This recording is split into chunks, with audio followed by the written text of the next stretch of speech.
తెచ్చుకుంటే రాళ్ళు తీసుకొని చంపాలి.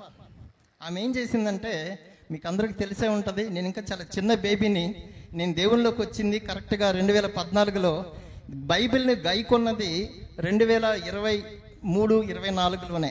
నేను చాలా బేబీని మీ ముందు, ఓకేనా?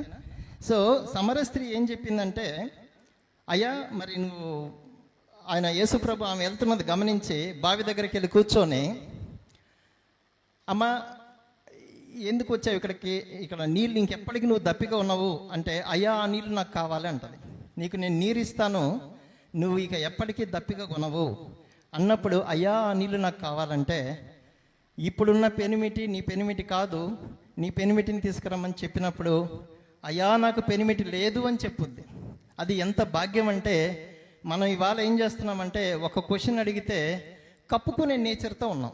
అంటే ఓపెన్ చేయం, డేటా ఇవ్వం. ఎందుకంటే ఇస్తే ఏ తంటో అనేసి ఇంకాస్త కప్పుకునే నేచర్తో ఉంటున్నాం. నేను చెప్పేది మీకు సరైన యాంగిల్ అర్థమవుతుంది అనుకుంటాను. కప్పుకునేది మంచిది కాదు. అందుకని సమరయ స్త్రీకి కట్లన్నీ తెగిపోయినాయి.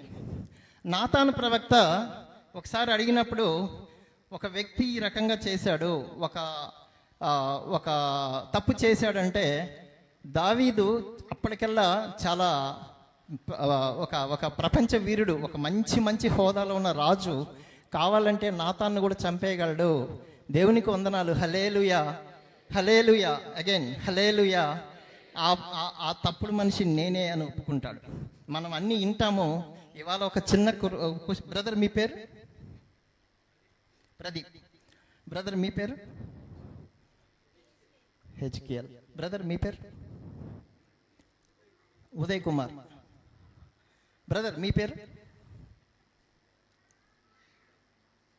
స్టీఫెన్. ఓకే, ఎందుకు ఇవన్నీ అడుగుతున్నానంటే, మనకి ఈ ప్రక్రియ ఉంది కదా, కొనసాగించే ప్రక్రియలో ఏమైపోద్దంటే, ఇప్పుడు నేను ఒక తప్పు చేశానంటే అది మార్చుకుంటాను. ఈ పేరు ఎందుకు అడిగానంటే, నేను కొందరిని అడిగిన, నీ పేరు ఏందయ్యా అంటే థామస్ రెడ్డి అంటాడు. ఇంకొక అతను నీ పేరు ఏంటంటే నేను పౌల్ రెడ్డి అంటాడు. నేను మొత్తం కొత్త నిబంధన చదివితే పౌలు ఉన్నాడు కానీ పౌల్ రెడ్డి లేడు. అదేవిధంగా థామస్ ఉన్నాడు కానీ థామస్ రెడ్డి లేడు. మోషే గౌడ్ అంట ఒక ఆయన పేరు. ఏందయ్యా నీ పేరు అంటే, ఆడ మనకి నిర్గమాకాండంలో ఎక్కడ కూడా మోషే ఉంటాడు కానీ మోషే గౌడు లేడు. నువ్వు ఇవాళ నీ క్యాస్ట్ని హైలైట్ చేసుకుంటే క్రైస్తవ్యం ఎందుకు నీకు? నీ క్రైస్తవ్యం కాపాడుతుంది కానీ నీ క్యాస్ట్ కాపాడదు.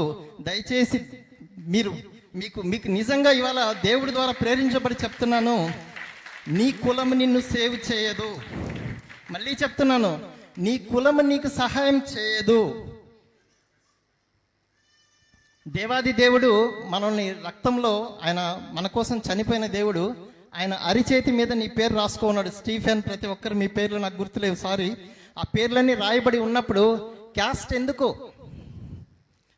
ఓకే, సో ఈ కొనసాగించే ప్రక్రియ అనేది చాలా ముఖ్యం, కొనసాగించాలి. ఓకే, తర్వాత ఇంకొక 2 విషయాలు మాట్లాడదాము. మారు మనసుకి దీనికి మీకు కొంచెం అర్థమైందని నేను అనుకుంటున్నాను. తర్వాత ఒకరెవరన్నా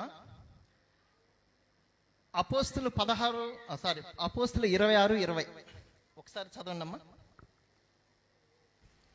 మొదట దమస్కులోని వారికిని, యెరూషలేములోను, యూదయ దేశమంతటను, తర్వాత అన్యజనులకును వారు మారు మనసు పొంది దేవుని తట్టు తిరిగి మారు మనసునకు తగిన క్రియలు చేయవలనని ప్రకటించుచుంటిని. ఓకే, లూక్ 17:3, లూకా సువార్త 17:3. మీ విషయమై మీరే జాగ్రత్త పడుడి. నీ సహోదరుడు తప్పిదము చేసిన ఎడల అతన్ని గద్దించుము, అతడు మారు మనసు పొందిన ఎడల అతన్ని క్షమించుము. థ్యాంక్ యూ అమ్మా. సో ఇక్కడ ఏం చెప్తున్నామంటే, మనము ఎవరైనా సహోదరుడు తప్పిపోతే దేవుడు ఏం చెప్తున్నాడంటే, ప్రేమించు, బుద్ధి చెప్పు. ఒక ఫార్మాట్ ఉంటుంది. ప్రేమించు, ప్రేమతో చెప్పు, బుద్ధితో చెప్పు, తర్వాత గద్దించుము. ఒకరు తప్పు చేస్తుంటే గద్దించండి. మారు మనసు పొందిన ఎడల ఖచ్చితంగా నువ్వు క్షమించబడదు. అగైన్ మారు మనసు అంటే మార్పు చెందాలి. మార్పు చెందాలి. ఆ మార్పు కూడా కొనసాగించాలి. అర్థమవుతుందా తేడా? ఒక ఆయన ఇది ఒకటి ఇంకొక ఎగ్జాంపుల్. ఒక బ్రదరు చాలా దొంగతనం చేస్తూ ఉంటాడు. సరే, అది తెలుస్తుంది పాస్టర్ గారు చెప్పిన తర్వాత. ఆ బ్రదరు మారాడు, వదిలేశాడు, బాగుపడ్డాడు, బాగుంది, మంచిది, చాలా సంతోషం, దేవునికి వందనాలు, హల్లెలూయా. కానీ తర్వాత ఏం చేశాడంటే, దీని నుంచి బయటపడ్డ తర్వాత అతను వృత్తి ఏదో తీసుకున్నాడు, కానీ కొద్ది రోజులకి ఏంటంటే స్త్రీని మోహం చూపుతో చూస్తున్నాడు. ఇప్పుడు ఏం జరుగుతుందంటే, ఒక వీక్నెస్ నుంచి బయటపడిన తర్వాత స్త్రీని, వేరే స్త్రీని, పరస్త్రీని మోహపు చూపుతో చూడటం చాలా తప్పు. అది చాలా పాపం కూడా. మనకి తెలుసు కానీ చేస్తుంటాం, కానీ ఆ బ్రదర్కి అది తెలియదు. సో ఇప్పుడు ఒక మాట మీరు చెప్పండి, ఒక దాని నుంచి బయటపడిపోతే ఇంకొక దాంట్లో పడిపోతే ఏం జరుగుతుంది? దేవుడికి ఇష్టమా? అది దేవుడికి ఇష్టం లేదు. ఒకవేళ స్త్రీ నుంచి బయటపడిపోతాడు, తర్వాత వేరే వాళ్ళ కాడ డబ్బులు తీసుకుంటారు చాలామంది. నేను కూడా తీసుకున్నాను, థ్యాంక్ గాడ్, రిటర్న్ ఇచ్చాను. అయితే చాలామంది ఇంటి బాడుగ ఇవ్వరు, లేదంటే డబ్బులు ఇవ్వరు, లేదంటే కొందరు ఏం చేస్తారంటే చిల్లర కొద్దిగా ఉంటే, చిల్లర ఏం కాదులే బ్రదర్, చిల్లర నీకు ఇచ్చేది ఏంటి, 20 రూపాయలు ఇచ్చాను కదా, 5 రూపాయలది ఏముంది అంటాం. ఒకటి గుర్తుపెట్టుకోండి బ్రదర్స్, ఇది దేవుని ప్రేరేపణతో చెప్తున్నాను. మనము ఎన్ని ప్రార్థనలు చేసినా, ఎన్ని బాప్టిజంలు ఇచ్చినా, ఎన్నిసార్లు మనము వేరే మందిని తీసుకొచ్చినా, ఎప్పుడైతే నువ్వు బాకీ ఉంటావో జీవగ్రంథం నుంచి మన పేరు తీసేస్తారు. నేను బాకీ ఉంటే నా పేరు తీసేస్తారు. ఏం లాభం? నువ్వు అన్ని పొందుకొని నువ్వు చేసే తప్పులు నువ్వు తెలుసుకోకుండా ఇది ఏముందలే అనుకునే ప్రయత్నం చేసినప్పుడు ఈవెన్ 5 పైసలు కూడా మీరు పెండింగ్ పెడితే, సారీ టు సే దిస్, దేవుడికి నచ్చం. నేను చేసినా నేను నచ్చను. కాబట్టి సిస్టర్ ద్వారా ఇందాక వాక్యంలో కూడా దేవునికి ఇష్టమైన పనులు చేయండి. ఓకే. ఇంకొకటి ప్రొవెర్బ్స్ అంటే సామెతలు 28:13. థ్యాంక్స్ అమ్మా.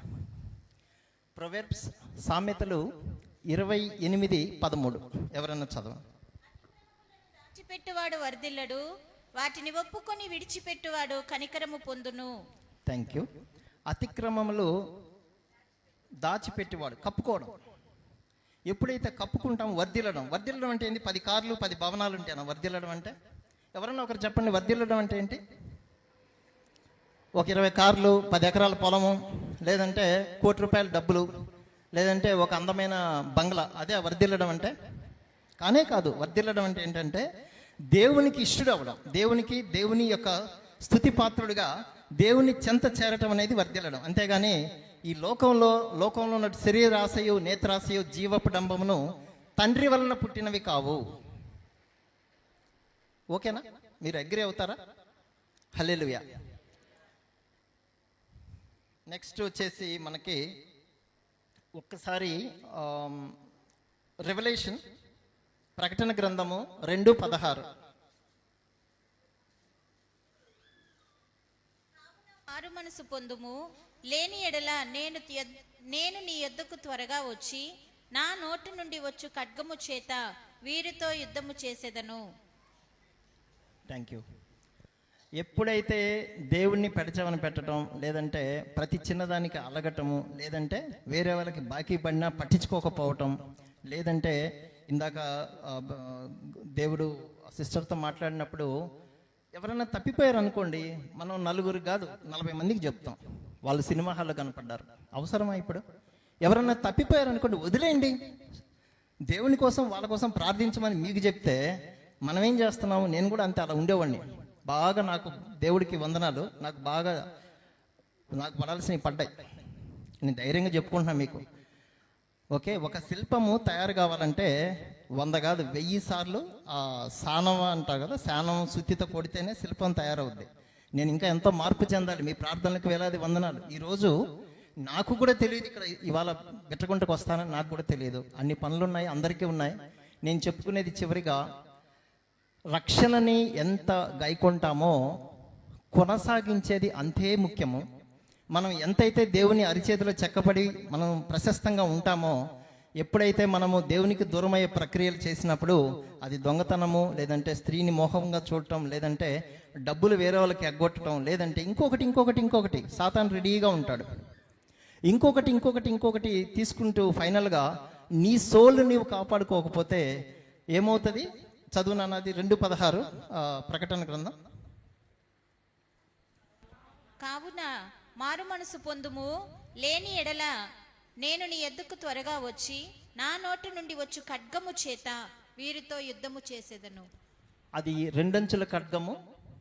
ఓకే, సో దేవుడు ఏం చెప్తున్నాడంటే, అగైన్ నేను కూడా ఇప్పుడు ఏం ఫాలో అయ్యానంటే, ప్రేమతో చెప్పు, బుద్ధి చెప్పు, గద్దించనేది వల్ల ఆ సీక్వెన్స్ ఫాలో అయ్యి రెవల్యూషన్ ప్రకటన గ్రంథం 2:19 2:16 చదివాను.